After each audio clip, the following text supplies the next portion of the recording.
You didn't arrive here by accident, not because you were searching for something specific, not because you had all the right questions ready. You arrived because, at some point, something inside you grew tired of noise, tired of opinions, tired of being told what to believe, what to feel, what to fix first before you are allowed to rest. There is a kind of tiredness that sleep does not heal, a quiet weight that settles in the chest when life keeps moving. But mining feels just out of reach. You may not have words for it. You may not even call it spiritual, but you feel it when the room gets quiet and there is no distraction left to lean on. This is where the conversation has always begun. Long before you ever opened a Bible, long before you had thoughts about God, positive or negative, there was already a story unfolding around your life. Not as a script you were forced to follow, but as a relationship that kept waiting, even when you were not aware of it. The Bible is often treated like a book you must understand before you are allowed to enter, as if clarity must come first and presence later. But that has never been how this story works. This story does not begin with instructions. It begins with attention, before laws, before failures, before promises and warnings and hopes deferred. There was intention, and intention is not loud. If you've ever felt that your life has been a series of reactions rather than choices, if you've ever wondered how you ended up here without remembering when you agreed to this path, then you already understand more about Scripture than you think. Because the Bible is not the story of people who had everything figured out. It is the story of people who kept finding themselves lost and discovering that they were not abandoned there. You may think this is a story about faith, or morality, or history. But underneath all of that, it is a story about presence. A presence that does not shout over your confusion, that does not withdraw when you hesitate, that does not demand certainty before offering closeness. Many people walk away from God not because they hate Him, but because they are tired of pretending they understand Him. If that is you, you are not behind. You are not disqualified. You are not late. You are exactly where this story usually finds people. The Bible does not start with a question humanity asks God. It starts with God moving toward humanity, not to correct, not to accuse, but to create space where life can breathe. That movement never stopped. It moved through generations that forgot, rebelled, doubted, and returned. It moved through silence that felt endless. It moved through suffering that made no sense at the time. And eventually, it moved close enough to be touched. But we are not there yet. Right now, all you need to know is this: you do not need to decide anything tonight. You do not need to agree with anything you hear. You do not need to feel inspired, convicted, or changed. You only need to stay present. This is not a message asking you to become someone better. It is an invitation to remember who you were before fear taught you to shrink, before disappointment taught you to guard yourself, before life taught you to survive instead of listen. The Bible is not trying to rush you toward an ending. It is patient enough to walk with you through beginnings. And beginnings are often quiet. So if all you feel right now is curiosity mixed with weariness, if you are listening more than believing, if something in you wants rest more than answers, that is enough. You are already in the story. You always have been. And the conversation has been waiting for you to slow down long enough to hear it. Before anything went wrong, something went right. Not in the way we usually define right, not as perfection without risk, not as control without freedom, but as intention with care behind it. The Bible begins before failure ever enters the picture. That matters more than most people realize. Because when life feels broken, we often assume brokenness is the starting point.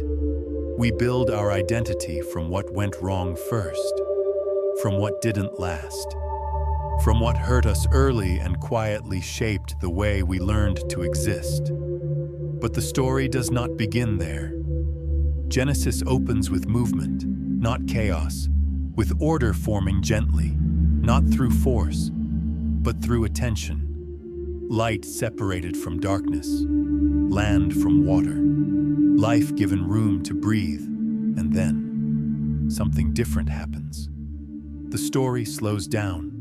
Creation is no longer spoken into existence from a distance. Instead, there is closeness, care, a forming that looks less like command and more like tenderness. Humanity is not created as an experiment, not as an afterthought, not as a solution to loneliness on God's side. Humanity is created with intention. That word matters, intention, because it means you were not designed accidentally. Even if your life feels that way now, you were not shaped randomly. Even if your circumstances were, you were not placed into existence without meaning. Even if meaning has been hard to hold on to. Before humanity does anything useful, before anyone proves anything, before obedience, before disobedience, there is simply being, and it is called good, not productive, not impressive, not flawless, good.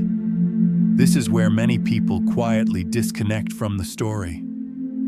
Because if we are honest, most of us learn to believe the opposite, that worth must be earned, that value must be maintained, that love is conditional, fragile, easily withdrawn. So when we read about a beginning where nothing had to be proven yet, it feels unfamiliar, almost uncomfortable. But that discomfort is a clue. It tells you that somewhere along the way, you learn to live as if you were always one mistake away from losing your place. Genesis does not support that fear. The first humans are not introduced as servants trying to please a distant authority. They are introduced as participants in a shared space, walking, naming, creating alongside. Relationship comes before rules, and when a boundary finally appears, it is not framed as a trap. It is framed as trust. Trust requires freedom, and freedom always includes risk. This is where the story shifts, not suddenly, not violently, but subtly. The fall does not begin with rebellion. It begins with distortion. A question is introduced, not about God's power, but about his character, about whether he is withholding something essential, about whether trust is naive. That same question has echoed through human history ever since. Not loudly, not always consciously, but in moments when you feel you must take control because no one else will. In moments when you assume love must be earned before it is safe. In moments when you choose self-protection over vulnerability. Even when you long for closeness. The fall is not simply about disobedience. It is about mistrust. And mistrust always fractures relationship before it ever breaks rules. When the boundary is crossed, what follows is not immediate destruction, not thunder, not abandonment. It is awareness. Shame enters the story not because God introduces it, but because humanity does. Suddenly, there is hiding, covering, distance. And here is the moment that reshapes everything, the moment most people overlook. God comes looking, not to punish first, not to condemn first, but to ask a question. Where are you? This is not a request for information. It is an invitation to honesty. The first response of broken humanity is not confession. It is fear. And fear produces blame. Excuses, separation. If this feels familiar, it's because the pattern did not stay in the garden. We still hide, still explain ourselves away, still assume being seen will cost us more than it gives. But notice what does not happen. God does not erase humanity. He does not revoke creation. He does not say, "I made a mistake." Instead, consequences unfold, real ones, because freedom always has weight. But presence does not withdraw. Even as the story moves out of the garden, care remains, covering is provided, life continues. The first pages of Scripture do not end with rejection. They end with continuation. This is important, because many people carry an unspoken belief that God's relationship with humanity is primarily about fixing a failure. But Genesis suggests something deeper. It is about restoring trust. Everything that follows laws, prophets, warnings, patience, silence flows from this first fracture. Not because humanity became unlovable, but because relationship was wounded. If your own life feels marked by moments where trust broke before anything visibly collapsed, if you learn to hide parts of yourself because being fully known felt unsafe, if you struggle with the idea that love can exist without leverage, then Genesis is not distant from you. It is describing the emotional architecture of being human. You were not created broken. You were created whole, and then taught to protect that wholeness through fear. The Bible does not deny the fall. It simply refuses to let the fall define the beginning. And that refusal matters. Because if the beginning was intention, not failure, then restoration is not about becoming something new. It is about remembering what came first. The rest of the story will be long, messy, repetitive. Humanity will forget this truth again and again, and God will keep returning to it in different forms, through different voices. But everything that comes later, every rescue, every warning, every promise is rooted here, in the quiet truth that before anything went wrong, you were already wanted.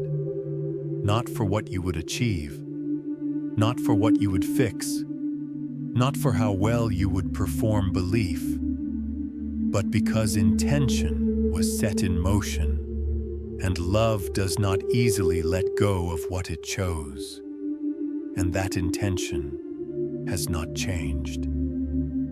After the beginning, the story does not move forward in a straight line. It circles, it drifts, it repeats. It pauses for long stretches where nothing seems to change. This is where many people stop listening, because we expect progress to look clean. We expect faith to move upward. We expect a story that begins with intention to move quickly toward resolution. But the Bible refuses to rush the human experience.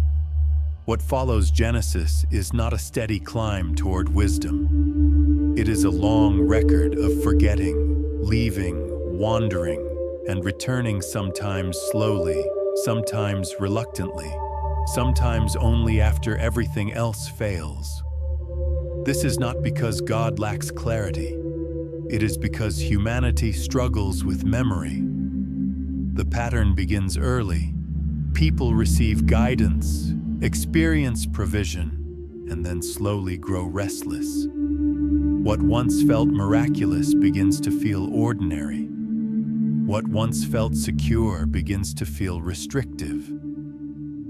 Freedom, when lived in for too long, can start to feel like confinement. So people leave not always physically, but inwardly. They drift from trust into control, from listening into managing, from relationship into performance.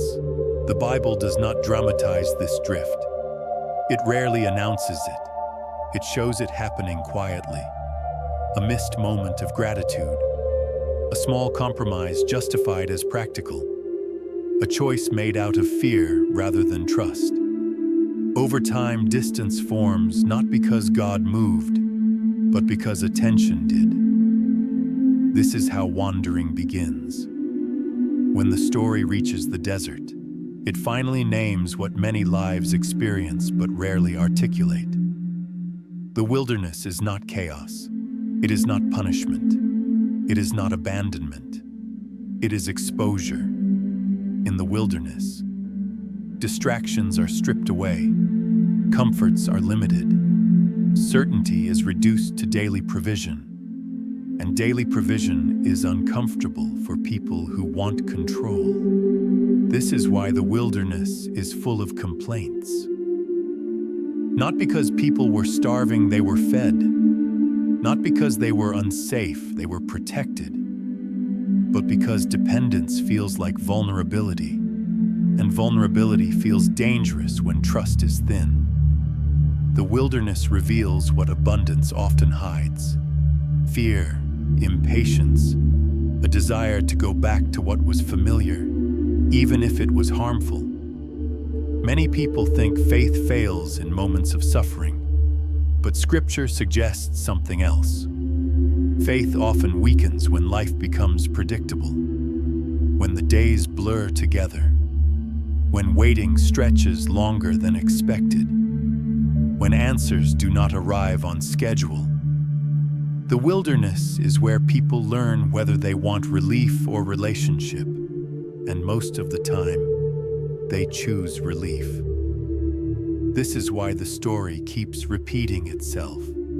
People are led out of something difficult, only to recreate it in a different form. They are rescued from visible chains, but remain bound by internal ones. Fear does not disappear just because circumstances improve. It adapts. So the story moves from wandering to settling, and from settling to forgetting. Kings are crowned, structures are built, stability is achieved, and slowly, the heart drifts again. Power replaces trust. Success replaces dependence. Image replaces humility. The Bible is honest about this. It does not idealize leadership. It does not sanitize authority. It shows how easily strength becomes self-reliance, and self-reliance becomes isolation. The problem is never prosperity itself. It is amnesia, forgetting where help came from, forgetting what vulnerability once taught, forgetting that control was never the foundation. This forgetting leads to fracture within communities, within relationships, within the soul. And still, the story does not end. Instead, warnings appear, not as threats, but as interruptions. Voices rise that speak uncomfortable truths. They do not offer new ideas. They remind people of old ones. They call attention back to the beginning, back to intention, back to trust. But reminders are rarely welcomed, because to remember is to confront how far one has drifted. So warnings are ignored, Silence follows. Consequences unfold. Loss comes not as revenge, but as reality. And yet, even here, the pattern holds. When everything collapses, people finally look up, not because they are suddenly noble, but because there is nowhere else left to look. This is where many modern lives quietly intersect with the ancient story. Not in moments of success, but in moments of exhaustion. When coping mechanisms fail, when productivity no longer numbs the questions, when achievements stop answering the ache underneath. The Bible never mocks this return. It never says, "You should have come sooner."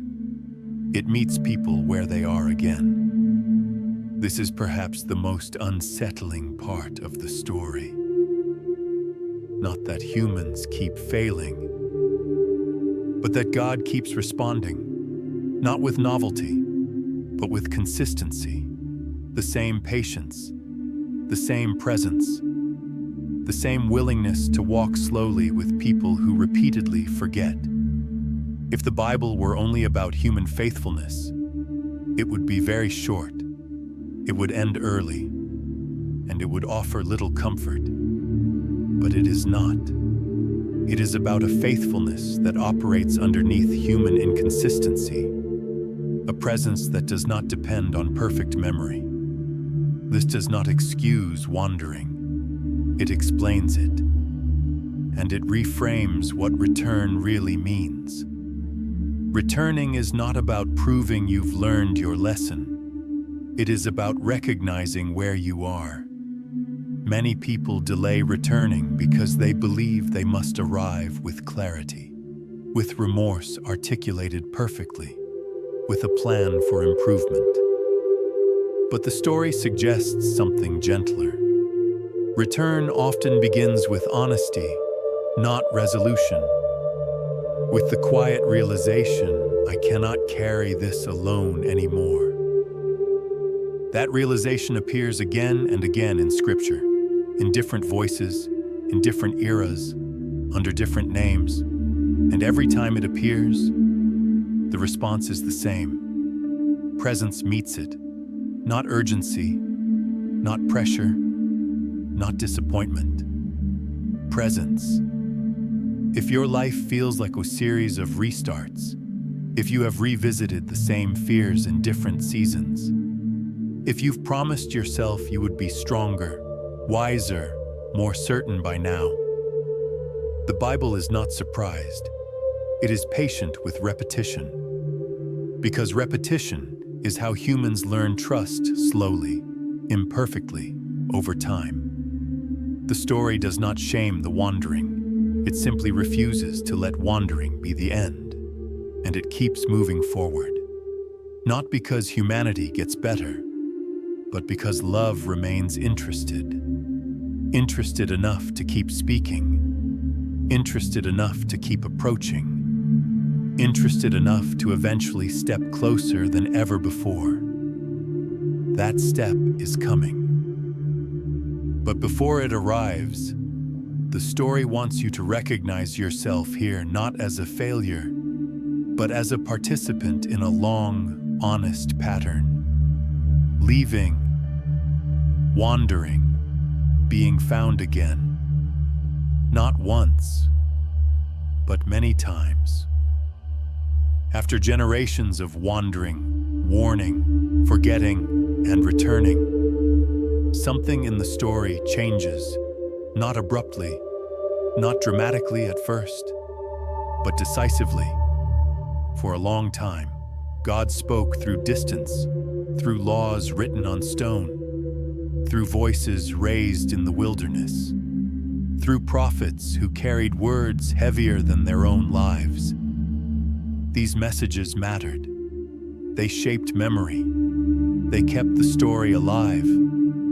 But they were never the final form. Because messages can be misunderstood. They can be ignored. They can be twisted to serve fear or power.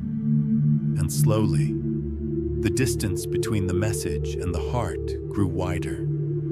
Silence followed. Not the kind of silence that means absence, but the kind that stretches patience thin. Years passed, then decades, then centuries. People learned to live without expecting a reply. Faith became ritual. Hope became quiet. Questions were carried without answers. If you have ever wondered why God feels distant, you are standing in a familiar place.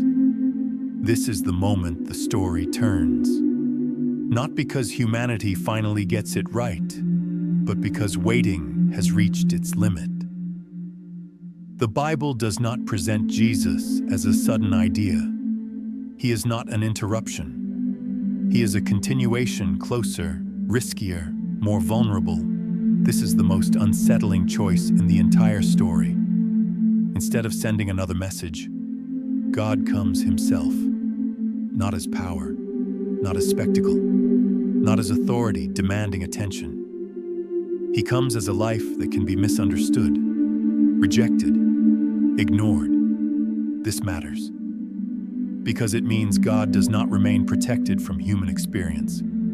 He steps into it, into hunger, into fatigue, into grief, into limitation, into misunderstanding.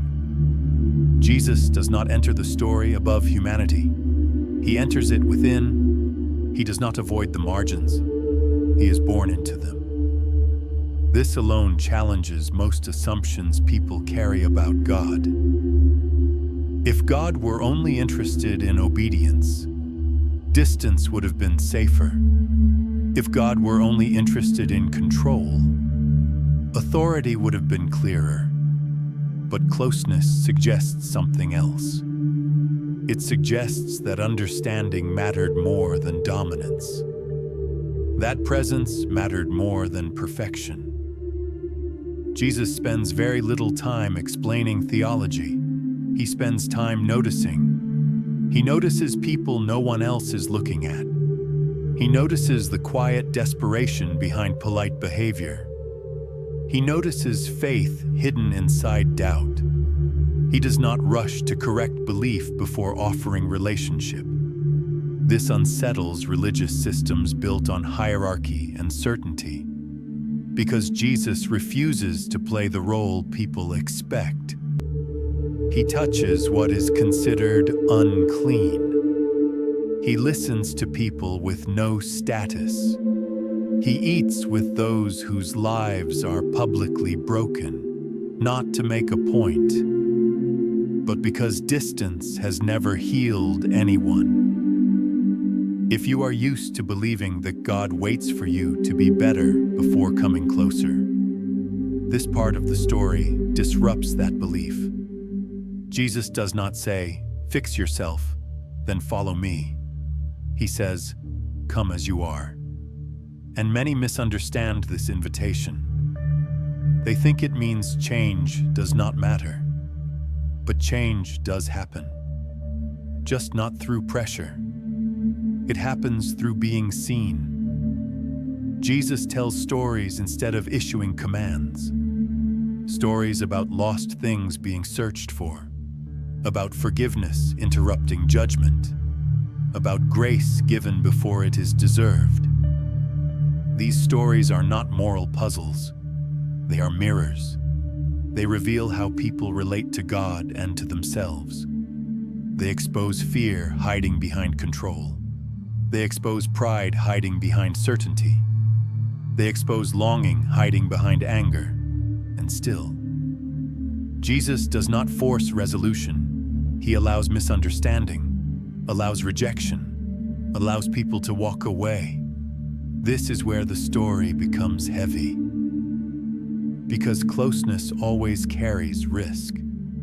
The closer God moves to humanity, the more vulnerable he becomes to being harmed by it. And humanity responds the same way it always has when truth threatens comfort. With resistance. Jesus is not rejected for being cruel. He is rejected for being too honest, too gentle for systems built on fear, too present for people invested in distance. Eventually, the tension reaches a breaking point, and the story does something no one expected. God does not escape suffering. He enters it fully. The cross is not an accident in the narrative. It is the consequence of closeness. When love refuses to remain distant, it becomes vulnerable. The cross is where every assumption about power collapses. God does not win by overpowering. He does not save by force. He absorbs. He carries the weight of fear, betrayal, abandonment, and violence not because he approves of them, but because humanity keeps producing them. The cross reveals something unsettling. God does not stand outside human pain explaining it. He stands inside it, experiencing it. If you have ever felt abandoned in suffering, this matters. Jesus does not avoid despair. He names it. He does not bypass fear. He feels it. He does not silence grief. He weeps. This is not weakness. This is solidarity. And then, when everything seems finished, when hope appears extinguished, the story shifts again. Resurrection is not a reversal of suffering. It is a response to it. Not erasing wounds, but transforming them. Jesus does not return untouched. He returns bearing scars. This detail is often overlooked because it suggests that healing does not mean pretending pain never happened. It means pain no longer has the final word. Resurrection does not announce nothing was wrong. It announces nothing was wasted. This is where many people struggle because they want faith to remove pain retroactively, to undo history. But the story offers something different. It offers presence that outlasts pain. A love that does not abandon the wounded parts of the story. The resurrection does not close the conversation. It opens it wider. It sends the story back into the world, not as an institution at first, but as witness. People who are changed not because they finally understood everything, but because they encountered something they could not unsee. This is important. Because Christianity does not begin as a philosophy. It begins as an encounter. People who were afraid become courageous. People who were hiding begin speaking. Not because danger disappeared, but because fear lost its authority. If you have been waiting for certainty before trusting, the story gently challenges that order. Trust came first. Understanding followed slowly. Jesus does not offer a system that removes mystery. He offers a presence that makes mystery survivable. And that presence does not leave when the story moves on. It lingers, in memory, in silence. In moments when something inside you recognizes truth before your mind can explain it. This is where the distance finally closes. Not because humanity climbed higher, but because God came lower. Close enough to touch, close enough to be wounded, close enough to be known. And the story is not finished yet. After the resurrection, the story could have ended cleanly. That is what most stories do. They resolve the tension. They restore order. They close the circle and allow the listener to rest. But the Bible does not end that way. Instead of tying everything together, it opens the story outward into time, into uncertainty, into lives that look very much like ours. Jesus does not stay. He appears, reassures, restores trust where it was broken, and then he leaves again. Not because his presence was temporary, but because the story is no longer meant to be watched from a distance. It is meant to be lived. This is where faith becomes complicated, because visible certainty fades. The voice is no longer heard the same way. The guidance is no longer embodied in a single figure walking beside you. Instead, there is memory, witness, and something quieter. The early followers are not confident heroes. They are hesitant, grieving, unsure people trying to make sense of what they experienced. They argue, they doubt, they misunderstand. And still, the story moves through them, not because they are exceptional, but because presence did not depend on their strength. The Book of Acts is often described as the birth of the church, but at its core, it is a record of ordinary people learning how to trust without proximity. They no longer have Jesus physically in front of them. They have his way of being, his attention to the unseen, his refusal to abandon the broken, his courage in the face of fear.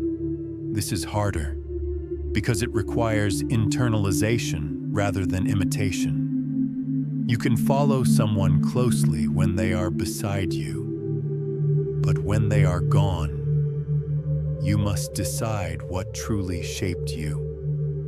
The early community does not grow because it offers certainty.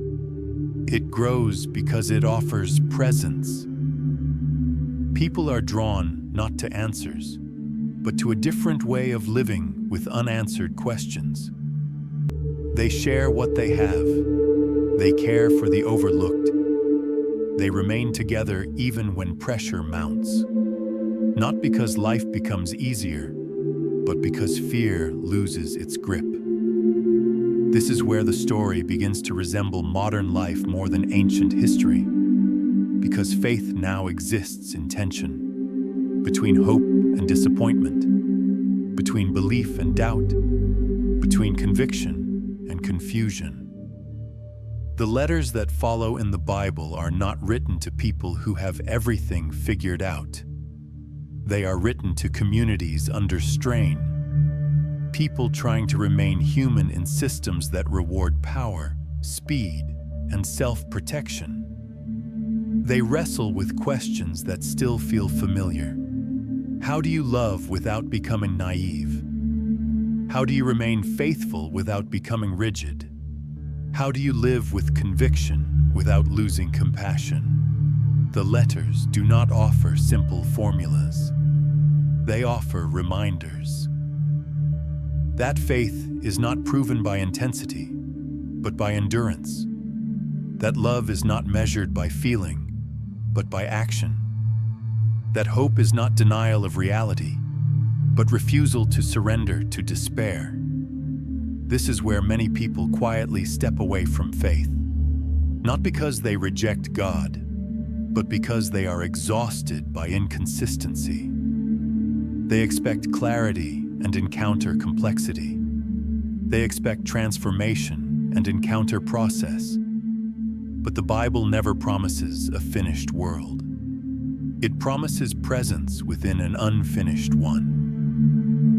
This distinction matters, because if you believe faith is meant to resolve all tension, then tension feels like failure. But if faith is meant to accompany tension, then struggle becomes part of the journey, not a reason to abandon it. The final book of the Bible is often misunderstood. It is read as a prediction rather than a promise, as fear rather than hope. But at its heart, Revelation is not about destruction. It is about restoration. It does not deny suffering. It does not minimize injustice. It names them fully, and then it refuses to grant them permanence. Revelation was written to people living under pressure, under systems that rewarded cruelty and punished faithfulness. It does not tell them to escape the world. It tells them not to become like what is harming them. This is a quiet but radical instruction. Remain human, remain compassionate, remain awake, even when it would be easier to harden.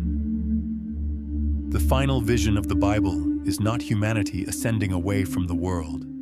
It is God dwelling with humanity, not removing people from pain, but removing pain from people, not erasing history, but healing it. Tears are not dismissed, they are wiped away. This detail matters because it suggests that suffering is acknowledged, not ignored, that grief is honored, not rushed. The Bible does not end with escape. It ends with presence restored. This is the hope that quietly sustains the entire story. Not that life will suddenly make sense, but that it will ultimately be held. So where does that leave you? Not at the end of the story, but inside it, living between resurrection and restoration, between promise and fulfillment. This is where most of life happens. In the middle, where faith is not dramatic, where progress is slow, where trust is built quietly over time. You may not feel certain. You may not feel strong. You may not feel especially faithful. That does not place you outside the story. It places you exactly where the story continues. The Bible does not ask you to be fearless. It asks you to be present. It does not demand perfection. It invites honesty. It does not require constant belief. It makes room for returning again and again. Faith, in this space, becomes less about what you claim to know and more about how you choose to live with what you do not. It becomes the decision to remain open rather than closed. To remain compassionate rather than cynical. To remain attentive rather than numb. This is not loud work. It does not draw applause. It does not always feel meaningful, but it is faithful. And faithfulness in Scripture is never defined by speed. It is defined by staying. Staying with truth when it is inconvenient. Staying with love when it is costly. Staying with hope when it feels fragile. The Bible does not end by telling you what to think. It ends by showing you what to trust. That the story you are living is not isolated. That your quiet endurance is not unseen. That your questions are not a threat to God. The conversation that began before creation did not stop with resurrection. It continues here, in unfinished lives, in imperfect faith, in ordinary days where choosing to remain open is already an act of courage. You do not need to resolve everything. You do not need to reach certainty. You only need to remain willing to listen, willing to stay, willing to let presence do its slow work. This is how the Bible ends, not with a command, but with an invitation to live as if love is stronger than fear, as if hope is not naive, as if the story is still unfolding, because it is, and you are still in it.